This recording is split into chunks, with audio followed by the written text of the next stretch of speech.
Welcome, welcome, welcome to WellWellWell.Guru. I'm your virtual guru, and my role is to talk to you about digital balance and creative resilience. But first, I'd like to begin, if you will, with a moment of silence. Let's just take a moment to be silent, please.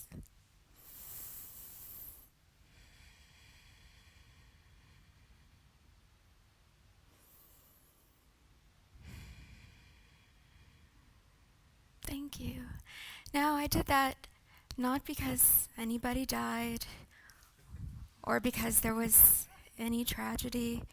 The tragedy is that we only take moments of silence in hashtag thoughts and prayer. That's right. When do we ever give ourselves moments of silence anymore? I hope that you will each consider giving yourself a moment of silence at least once a day. And I'm not talking about the silent moments that you sit and scroll all day long on your devices when you don't even think about how quiet it is. I'm talking about real moments of silence for yourself, for your body, and your mind. And we're going to talk tonight about some ways to fill that silence. But first, let's talk about WellWellWell.Guru. A lot of people ask me about the name WellWellWell, and I say, well, it's a fusion, a new kind of wellness movement. It's a fusion of the digital and the organic. And then they say, what about the third well? And I say, well, it's kind of an echo of the World Wide Web. Of course, Silicon Valley has always been obsessed with the East and echoes of New Ageism. How many fonts on your computer do you think echo these things? Take a look when you get home.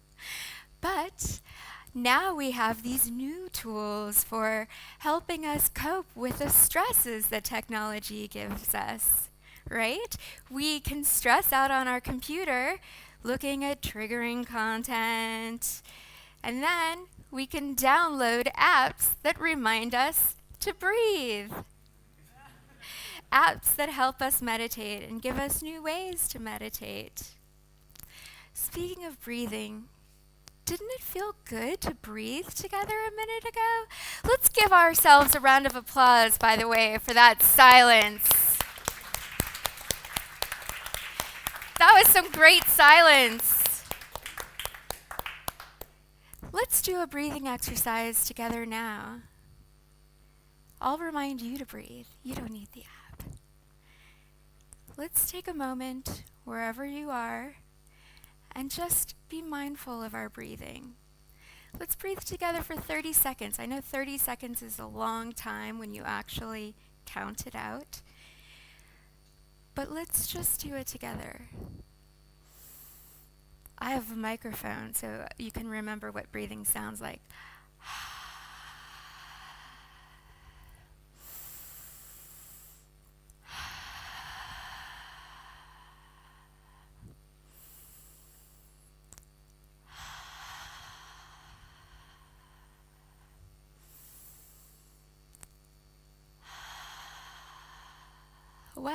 Well, wasn't that nice?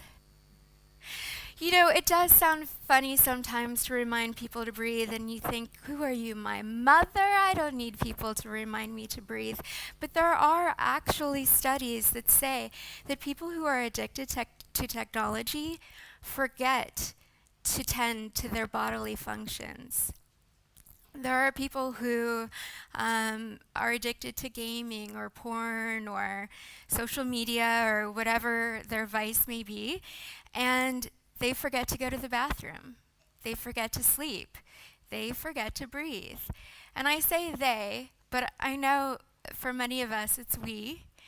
And have there ever been times, for instance, when you thought, I have to pee, but I'm just going to scroll Twitter or Facebook a few more minutes, and then an hour goes by and you think, didn't I really have to pee really bad an hour ago? What happened? Right? So we have to remember to be mindful of these needs within our body, because the needs within our body are also the needs within our spirit, and they do go together. So I think we're progressing nicely in this session. I think that we should start thinking more about these other needs. And what I'd like to do is start really paying attention to the relationship between the IRL self and the URL self, the physical self and the digital self. How do these selves go together? We're always so busy working on presenting a digital representation of the self, the selfie, and we don't really think about the self, the real true self. Are they so different? I know I'm making these jokes, but we need to remember our actual physical and spiritual needs. So let's do a little bit more relaxation. I notice you guys are in these incredibly comfortable chairs, so this would be a good time to do a relaxation technique together. Let's just do a scan, not a digital scan, but a real self-scan, okay? Wherever you're sitting or standing, let's just take a moment to pay attention to every part of the body and start thinking about the effects of your technology use just in the last 24 hours on the body. Now, maybe you've seen some of these memes or illustrations that like to go around and tell you how the way that you sit and use your phone or your tablet or your computer is a bit like having a monkey or a small child or an automobile parked on your shoulders. We get into these new postures, these new ways of life, these new ways of holding our body in relationship to these technologies. And don't forget, it's not just about the body. We get into these new relationship dynamics. Has technology ever affected anybody's relationship with their partner? You don't have to answer that one out loud. They might even be standing next to you. But has technology ever affected your relationship with your parents, with your coworkers? Maybe the interpretation of an emoji, the interpretation of an email. All of these things are not necessarily the best ways to communicate, and yet over the last few years and decades, we've really come to rely on them, right? So they've really affected the way that we scrunch ourselves up emotionally and physically in response to these ways of living. So again, you can leave your phone, it's okay. It'll be safe there. You'll be safe with that. I asked her to do that. It was all part of the performance. Do you want me to get it for you? You can all drop your phones. Let's just sit, relax. If any of you have stopped breathing since I started talking, just keep breathing. And let's sit. Let's think about, how is your neck doing? Is your neck withdrawing from not looking down at your phone during this performance? Are your shoulders withdrawing from not being up in a computer or device position? It's okay. Give them permission to relax. You know, some of us try things like yoga, tai chi, these other things that we think are maybe good for us, just as we scold ourselves for using devices. We can be very hard on ourselves, whether we're telling ourselves that we should or shouldn't do things. And we tell ourselves that there's a right and wrong way to act, a right and wrong way to hold our body, a right and wrong way to live. And I'm a believer that that's not good for us. just as I am saying, let's unplug, let's use this or not use this, I think that one of the most toxic things is being negative with yourself. And we actually get addicted to some of that negativity, the same way that we get addicted to likes and positive notifications online. We get addicted to some of these negative cycles. Oh, I'm triggered by bad news online. Let me go online for solidarity. Oh, I saw more bad news. Let me go online for more solidarity. Oh, it happened again. It just all becomes a cycle. I hope I'm not triggering anyone right now with this conversation. See, ADD is another thing that happens in digital culture. Let's get back to the relaxing part. I only made it to the shoulders. Okay, we're breathing. We're thinking about our shoulders. Maybe we can roll them around a little bit.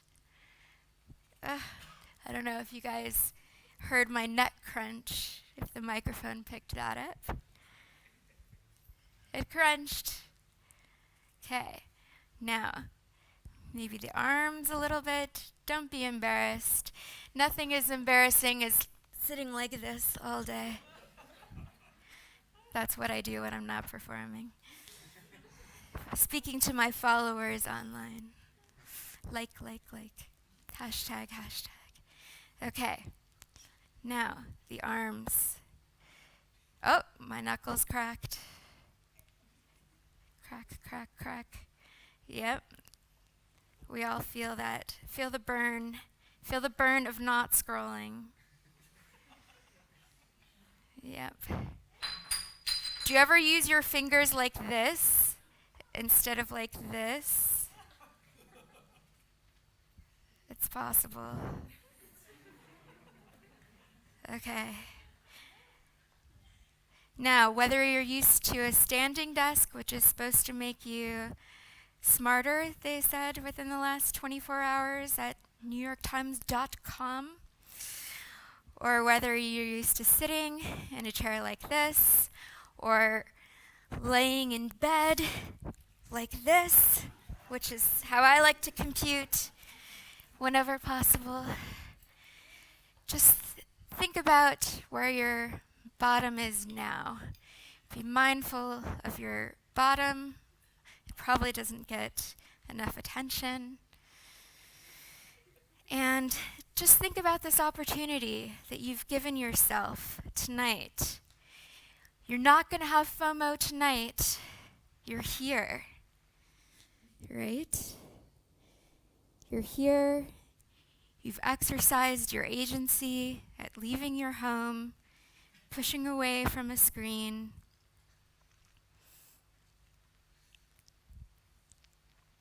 Think about what this exercise, these feelings bring up for you.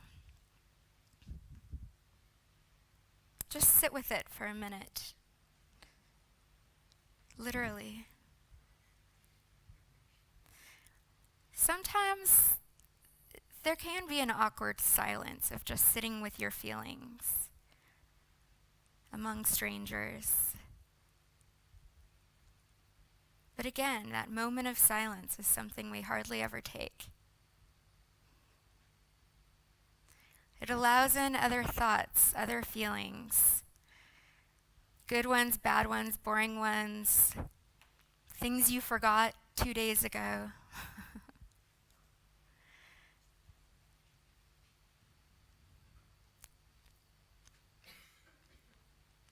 And I think it makes you open to new ideas, new suggestions, new forms of creativity.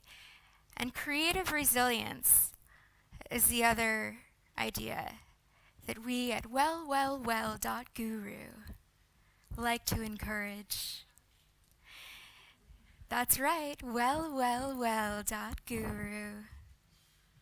In addition to getting over negativity and digital balance, creative resilience is the #1 technique we at WellWellWell.guru like to encourage. And now that you've opened yourself up to a new realm of possibilities, I would like to invite you to come on a journey with me, a journey of creative visualization.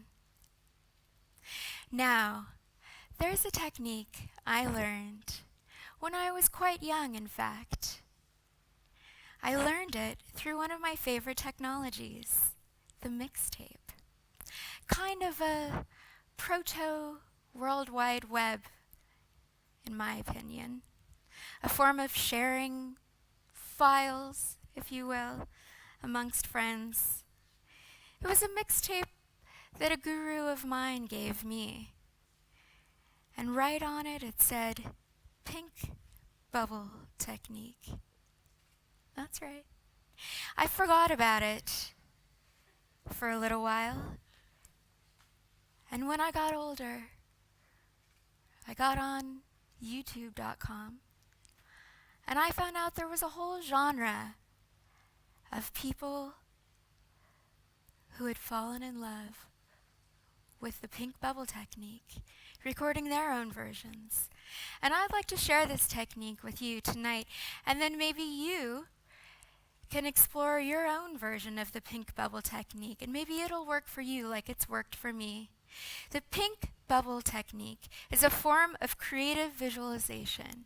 It's a way for you to use your creative resilience, the tool that allows you to thrive in a fragmented, digitally oscillated society, to visualize what it is that you want most right now, to manifest it with love, to put it out into the universe, to allow it to be created for you. So with your permission, we're going to do that together tonight. We're going to visualize that. Now, it'll be different for everyone. Each of you will want to visualize something different, depending on what it is that you want. Could it be a tropical vacation? Could it be a new job? Could it be love? Could it be something political? Who knows what it is that your heart desires most right now?